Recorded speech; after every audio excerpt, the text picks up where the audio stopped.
9월 28일 수요일 가정에서 드리는 새벽 예배에 오신 모든 성도님들을 주님의 이름으로 환영하고 축복합니다.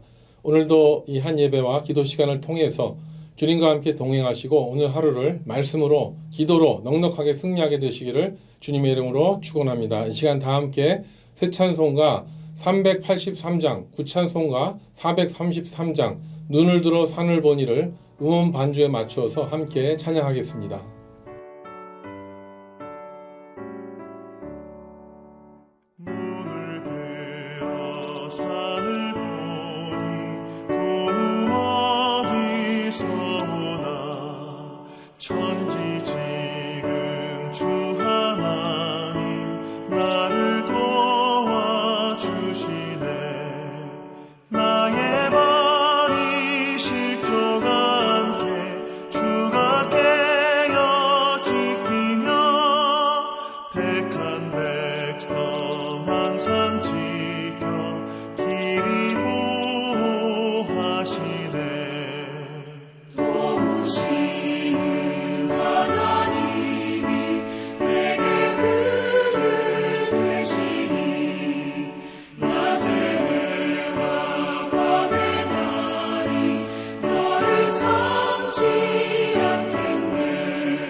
함께 기도하겠습니다. 천지를 지으시고 우리를 도우시는 사랑의 아버지 하나님, 주님의 이름을 높여 찬양합니다. 하나님께서 우리의 도움이 되시고 우리와 함께 하셔서 우리가 이 세상을 승리하며 살아갈 수 있는 것이 얼마나 감사한지 모르겠습니다. 하지만 주님, 우리는 나의 방법을 더 의지하고 하나님을 온전히 신뢰하지 못했던 때가 너무나 많았음을 이 시간 회개합니다. 하나님, 우리가 연약하고 부족하지만 우리가 실족하지 않도록 길을 열어주시고 방금 전에 부른 찬양과 같이 우리의 피할 그늘과 바위가 되어주심을 위하여 감사드립니다. 우리의 도움은 눈을 들어 산을 볼 때 그 도움이 천지를 지으신 아버지 하나님께 오신다는 그 찬양의 말씀을 의지합니다. 그러기에 오늘 하루를 살아갈 때 우리 출입을 지켜주시기를 바랍니다. 이 땅에 올 때, 떠날 때, 일을 할 때, 마칠 때 언제나 우리를 늘 지켜주시고 우리의 출입을 지켜주시는 주님을 의지합니다. 하나님, 오늘 특별히 기도하기는 우리의 자녀들을 위하여 또한 기도합니다. 하나님, 우리 자녀들이 은혜를 사모하는 자녀들이 되기를 원합니다. 그들이 정말 하나님의 말씀을 가까이 하며 하나님께 기도하며 또 교회에 모이기를 힘쓰는 자녀들이 되게 하셔서 지금 참으로 어려운 시간을 보내고 있지만 말씀과 기도로 승리하는 우리 모든 가족이 될 수 있도록 주님 은혜를 허락하여 주시옵소서. 오늘 말씀을 또한 나눌 때 성령께서 우리에게 은혜의 말씀 주시기를 간절히 원하옵고 우리를 죄에서 구원하신 예수님의 이름으로 기도드립니다. 아멘. 오늘 말씀은 창세기 29장 1절에서 14절까지 말씀입니다. 성경이나 자막을 참조하시고 제가 읽어드리도록 하겠습니다. 야곱이 길을 떠나 동방 사람의 땅에 이르러 본즉 들에 우물이 있고 그 곁에 양 세 떼가 누워 있으니 이는 목자들이 그 우물에서 양떼에게 물을 먹임이라. 큰 돌로 우물 아귀를 덮었다가 모든 떼가 모이면 그들이 우물 아귀에서 돌을 옮기고 그 양떼에게 물을 먹이고는 우물 아귀 그 자리에 다시 그 돌을 덮더라. 야곱이 그들에게 이르되 내 형제여 어디서 왔느냐? 그들이 이르되 하란에서 왔노라. 야곱이 그들에게 이르되 너희가 나홀의 손자 라반을 아느냐? 그들이 이르되 아노라.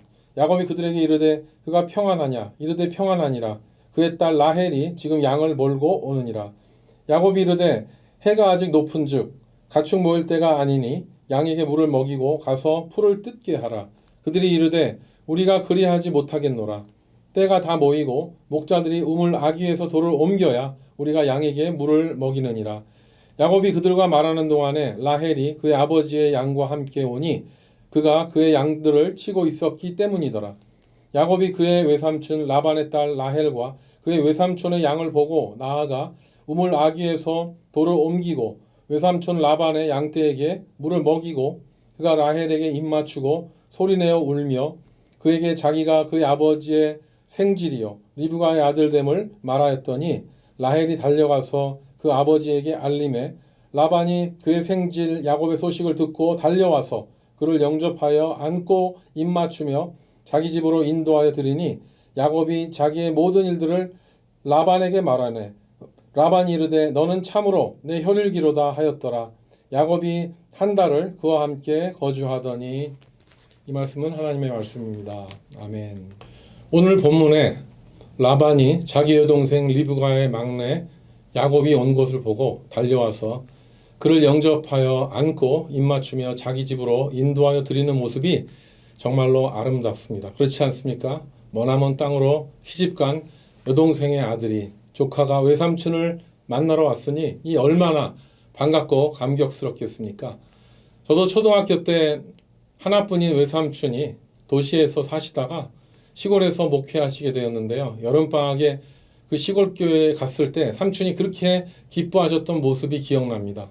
지금은 그 외삼촌이 도미니카 공화국에서 33년을 선교사로 계셔서 지금 3대가 그곳에서 사역을 하며 살고 계시는데 저희 외삼촌은 원래 서울시청에서 공무원을 하시고 그 서울시 부시장 딸과 결혼을 했습니다. 그래서 장래가 촉망받았는데 어느 날 갑자기 하나님의 콜링을 받으셔서 신학 공부를 하시고 또 그 당시에 도시 빈민 선교를 했었던 김진홍 목사님과 함께 두레마을에 가서 경기도 남양만 그 원정리에 가서 졸지에 시골 목회를 하시게 된 것이었습니다. 그런데 서울에 사는 여동생의 외아들인 제가 삼촌을 보러 갔을 때 그 외삼촌이 진영아 진영아 하시면서 이를 드러내시고 그 한박 웃음을 지으셨었던 외삼촌의 그 기쁜 모습이 생각이 납니다. 그런데 이 라반이 야곱을 보았을 때 얼마나 이보다 더 기뻤겠습니까? 야곱도 어릴 적부터 엄마 리브가에게 들었었던 외삼촌 라반을 그가 처음으로 보았을 것이고요. 라헬도 아버지 라반에게 멀리 먼 땅으로 시집간 그 고모를 말로만 들었었는데 이제 사촌 오빠가 왔다고 했을 때 너무나 반가웠을 것입니다. 그리고 리브가가 시집갈 때 열필이라 되는 낙타에 가득 실린 이삭의 풍성한 선물에 대해서 아마 어릴 때부터 라반에게 들었을 것입니다. 오늘 11절 말씀을 보면 그가 라헬에게 입을 맞추고 소리내어 울었다는 표현이 나옵니다. 야곱이 외삼촌의 딸이라는 거 알고 만나자마자 너무 반가워서 이렇게 입 맞추고 그 당시에 입 맞췄다는 거는 굉장히 아주 격하고 반가운 인사를 표하는 거죠. 혈육끼리. 그리고 또 아주 소리를 내서 울었다는 것을 볼 때 그동안 야곱이 참았었던 눈물이 터진 것입니다. 마음의 서러움과 장래에 대한 두려움이 너무 힘들었는데 그것 때문에 잠도 설치고 집을 떠나서 너무 힘들었는데 이제 어머니 고향에 다가와서 친척을 만나는 순간 그 울음보가 그 서러움의 울음보가 터진 것 같습니다. 야곱은 지금 어떻습니까? 아버지 이삭과 형 에서를 속이고 이 무거운 중죄를 지고 스스로 험악한 고난을 자초하지 않았습니까? 형을 피해서 머나먼 땅으로 도망쳐 왔지만 하나님께서는 이런 야곱을 통해서 오늘 본문에 나오듯이 오늘 이렇게 반가운 만남을 허락하셨음을 보게 됩니다. 오늘 본문을 따를 때 하나님은 우리 인생에게 어떻게 역사하시는 분이십니까? 첫째로 하나님은 우리 인생에 아무리 위기의 상황이 닥친다 할지라도 살 길을 여시는 분이십니다. 1절에 보면 야곱이 길을 떠나 동방 사람의 땅에 이르러 라는 구절에 보면 야곱이 리브가의 고향 동방 사람의 땅에 도착했을 때 모습이 나오는데요. 이 모습은 어떻습니까? 전에 아브라함의 종 엘리에셀이 이삭의 아내감을 얻기 위해서 낙타 10필에 아브라함의 모든 좋은 것을 싣고 그 땅에 와서 이른 것과 아주 대조적입니다. 창세기 24장 10절에 보면 이의 종이 그 주인의 낙타 10필을 끌고 떠났는데 곧 그의 주인이 모든 좋은 것을 가지고 떠나 메소포타미아로 가매 나홀의 성에 이르러 라는 이 말과 같이 엘리에셀이 모든 좋은 것을 왔을 때와 오늘 본문에 야곱의 그 땅에 이른 것을 비교해 보면은요, 이 상황이 완전히 다른 것을 보게 됩니다. 전에는 이삭의 신부감을 얻기 위해서 정식으로 온 것이라면 오늘은 어떻습니까? 이 오늘 본문에는 야곱이 형 에서에게 이제 정말 살인의 위협까지 느끼면서 가정이 풍지박산내고 이 멀리까지 도망왔기 때문에 그 모습이 아주 초췌했겠죠. 자신 몸 외에는 아무것도 가져오지 못했기 때문에 행색이 정말 깨끗하지 못했을 것입니다. 어쩌면 그냥 리브가를 닮은 그 얼굴만 가지고 왔겠죠. 그렇지만 하나님께서는 이런 완전히 바닥에 떨어지고 완전히 무너질 것 같고 앞길이 전혀 보이지 않는 이 상황 가운데서도 길을 여시는 분이십니다. 고린도전서 10장 13절 말씀대로 사람이 감당할 시험 받기에는 너에게 당한 것이 없나니 오직 하나님은 미쁘사 너희가 감당치 못할 시험 당함을 허락지 아니하시고 시험 당할 즈음에 또한 피할 길을 내사 너희로 능히 감당하게 하시느니라. 아멘. 이 말씀대로 하나님은 우리에게 감당할 만한 시험을 허락하시는 분임을 믿습니다. 그러므로 우리는 어떤 상황에서도 절대로 낙심하지 맙시다. 둘째로 하나님은 우리가 전혀 기대하지 못한 방법으로 새로운 길을 세우시는 분이십니다. 오늘 본문에 보면은요, 야곱이 라헬을 우물가에서 만난 것은 정말 하나님의 은혜입니다. 4절 5절에 보면 야곱이 그들에게 이르되 내 형제여 어디서 왔느냐 그들이 이르되 하란에서 왔노라. 야곱이 그들에게 이르되 너희가 나홀의 손자 라반을 아느냐 그들이 이르되 아노라. 이게 얼마나 기가 막힌 타이밍입니까? 야곱이 아직 하란에도 이르지 않았습니다. 야곱이 하란에서 가까운 어떤 우물에 도달했는데 거기 마침 하란에서 온 라반의 목자들이 양을 몰고 온 것이죠. 그래서 이 우물에서 만난 것이에요. 그리고 또 어떻습니까? 여기 보면 그들과 함께 라헬까지 등장하는 거, 이게 얼마나 기가 막힌 타이밍의 일치입니까? 여러분, 이거는 거의 드라마 수준이죠. 드라마 시나리오 작가가 써야지 이런 극적인 타이밍이 일어났는데, 그러고 보면 우리 하나님은요 정말 기가 막힌 우리 인생의 드라마 작가이심을 믿습니다. 우리가 꼭 필요할 때 하나님께서는 우리를 도우시는 분을 보내시고 우리가 정말 막혔을 때 그걸 뚫을 수 있는 그런 도움의 손길을 우리에게 보내는 줄 믿습니다. 정말 이제는 모든 것이 막히고 끊겨버려서 아무런 도움이 없을 것 같은데 우리는 전혀 생각하지 못한 도우미를 보내셔서 오늘 본문의 야곱처럼 하나님께서는 우리에게 새로운 길과 그 길을 뚫고 나갈 수 있는 새로운 은혜와 힘을 내려주시는 분이 우리 하나님이십니다. 아멘. 셋째로 하나님은요, 작은 일에 최선을 다할 때 그것을 소중하게 사용하시는 분이십니다. 10절에 보면 야곱이 그의 외삼촌 라반의 딸 라헬과 그의 외삼촌의 양을 보고 나아가 우물 아귀에서 돌을 옮기고 외삼촌 라반의 양떼에게 물을 먹이고 라는 이 말과 함께 오늘 본문에 보면은요, 우물 아귀란 말이 무려 5번이 나옵니다. 2, 3절에 보면 본즉 들에 우물이 있고 그 곁에 양 세 떼가 누워 있으니 이는 목자들이 그 우물에서 양떼에게 물을 먹임이라. 큰 돌로 우물 아귀를 덮었다가 모든 떼가 모이면 그들이 우물 아귀에서 돌을 옮기고 그 양떼에게 물을 먹이고는 우물 아귀 그 자리에 다시 그 돌을 덮더라. 여기서 보면 이 우물 아귀에 덮여 있는 이 뚜껑이 뭡니까? 이거는 무슨 나무나 플라스틱이 아니라요. 오늘 본문에 나온 말씀대로 큰 돌로 만들어진 정말 이런 무겁기가 바위 같은 우물 마기용 대용 돌뚜껑임을 우리가 알 수가 있죠. 그런데 야곱은요 지금 어떻습니까? 집에서 도망쳐 와서 아마 제대로 먹지도 못했을 것이고 힘도 제대로 쓰지도 못한 이런 어려운 상황인데도 이 돌을 혼자서 낑낑 옮겨서 라반의 딸 라헬이 몰고 온 외삼촌의 그 양떼에다가 이 물을 먹인 거예요. 아마도 라헬은요 이런 상남자다운 야곱의 모습에 아마 첫눈에 반하지 않았을까라는 생각이 듭니다.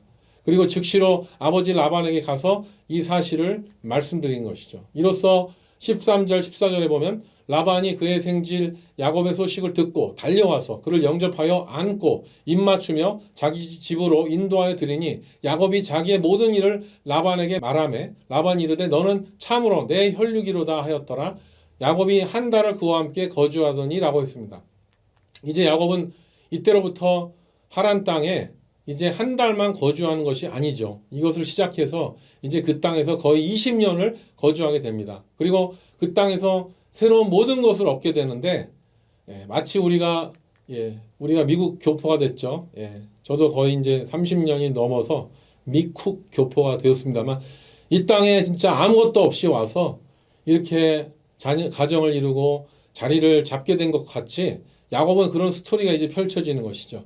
라반의 목자들과 또 양떼를 위해서 야곱이 거침없이 달려가서 그 큰 돌로 만든 우물 뚜껑을 옮김으로 해서 야곱은 라헬과 라반에게 정말로 좋은 첫인상을 주게 된 것입니다. 우리의 하나님은 이렇습니다. 우리 성도들이 가정에서, 사회에서, 학교에서, 또 교회에서 이렇게 자기가 할 수 있는 그 작은 일에 최선을 다하면요, 하나님께서는 그 작은 일을 통해서 새 일을 이루시는 분인 줄 믿습니다. 그러므로 하나님 앞에서는 그 모든 작은 일이 아닙니다. 우리가 작은 일에 최선을 다하는 것은요, 하나님과 사람들의 마음을 움직이는 가장 확실한 길이 되기 때문입니다. 내가 집에서 설거지를 하든지, 내가 하루 종일 가게를 돌보든지, 애들을 돌보든지, 픽업하든지, 또 도서관에서 공부를 하든지, 어떤 자격증을 준비하든지 간에 내가 오늘 하루에게 맡겨진 이 작은 일에 충성을 다할 때 이것은 하나님 앞에 그 어떤 작은 일도 없다는 사실, 그 사실을 우리는 본문을 통하여 반드시 기억해야 될 줄 믿습니다. 그리고 우리가 이 모든 일을 작은 일을 할 때 하나님께서는 그 작은 일에도 관여하시고 또 하나님께서는 그 작은 일도 함께 대화하며 상의를 나누는 것을 좋아하시는 분이시라는 것을 우리가 믿고 나아갈 때 우리는 하나님께서 그 작은 일을 통하여 또 하나님의 그 사명을 이루게 되시는 줄 믿습니다. 사랑하는 성도 여러분, 지금 내 계획으로 했었던 모든 일이 사방으로 다 막혀서 진행되지 못하는 사면초가이십니까? 아니면 지금 모든 일을 다 그만두고 다 내려놓아야 하는 시점입니까? 하나님만 의뢰하십시오. 그리고 새로운 길과 새로운 방법을 여실 하나님을 신뢰하십시오. 우리 하나님은 오히려 내가 뭔가를 붙잡고 내려놓지 못할 때보다 아예 아무것도 들고 있지 않고 아무것도 쥐지 않을 때 하나님께서는 새로운 사명을 주시고 새로운 역사를 이루어 가시는 분인 줄 믿습니다. 그리고 오늘도 아무것도 포기하지 마시고 하루에 우리에게 주시는 그 작은 일들에 충성을 다하시고 최선을 다하실 때 하나님은 우리를 도우시고 그 일을 통하여 하나님의 일들을 이루실 줄 믿습니다. 오늘도 기도로 하루를 시작하시면서 그런 하나님을 바라보시고 의지하며 모든 삶의 영역에서 하나님의 도우심과 채우심과 인도하심을 경험하는 성령 충만한 하루, 복된 하루 되시기를 주님의 이름으로 간절히 축복합니다. 아멘. 함께 기도하겠습니다. 하나님, 집 나간 우리 야곱을 함께 동행하셔서 그 낯선 땅에서 그렇게 라반의 그 종들과 라헬을 만날 수 있도록 인도해 주시고 또 야곱을 인도하시사 그 낯선 땅에서 아무것도 없는 상태에서 아무런 소망도 없고 앞길이 보이지 않는 상태에서 또 이렇게 일어날 수 있는 힘과 능력과 비전을 주신 것을 우리가 바라보게 됩니다. 하나님, 우리 인생 가운데도 하나님 찾아오셔서 우리가 이민자로서 이 땅에 살면서 참으로 쉽지 않은 하루하루를 만나고 또 우리의 미래에 정말 어떻게 우리의 미래가 펼쳐질까에 대한 어떤 여러 가지 생각이 올 때마다 하나님 이 야곱을 생각하게 하시고 그 아브라함에게 썼던 약속을 이루어주신 하나님의 그 언약이 실천되어진 것처럼 이민자로 살아가는 우리에게도 주시는 그런 약속의 말씀을 우리가 붙잡고 오늘도 작은 일에 충성하며 살아갈 수 있는 우리 모두가 되게 하여 주시옵소서. 그러므로 말미암아 하나님께서 우리 한 가정 한 가정을 축복하시사 그 작은 일들이 큰 일들을 이루게 되는 역사가 되게 하시고 그 일을 통하여 하나님께 영광을 올려드리는 우리 모든 성도 되게 하여 주시옵소서. 오늘 하루도 함께 하시고 동행하실 주님을 기대하며 귀하신 예수님의 이름으로 기도드립니다. 아멘. 오늘도 주님의 이름으로 승리하시기 바랍니다. 화이팅입니다.